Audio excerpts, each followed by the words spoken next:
Ketua Majelis Lingkungan Hidup PP Muhammadiyah, Azrul Tanjung mengatakan, pihaknya sudah melakukan kajian selama 2 bulan terakhir. Kajian ini melibatkan sejumlah pihak terkait aspek ekonomi, bisnis, lingkungan, sosial, dan lainnya terhadap tambang. Hasilnya PP Muhammadiyah sepakat untuk menerima kebijakan izin tambang bagi ormas agama. Azrul mengungkapkan tujuannya adalah untuk memberikan kebaikan pada dunia tambang. Namun jika Muhammadiyah akan mengambil lahan pertambangan, akan ada berbagai aspek yang dipertimbangkan. Misalnya secara hukum legal hingga nasib masyarakat yang terdampak aktivitas tambang.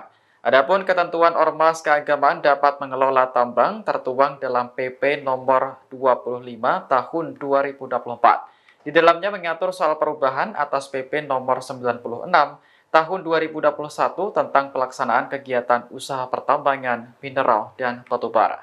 Download Tribun X sekarang, menghadirkan lokal menjadi Indonesia.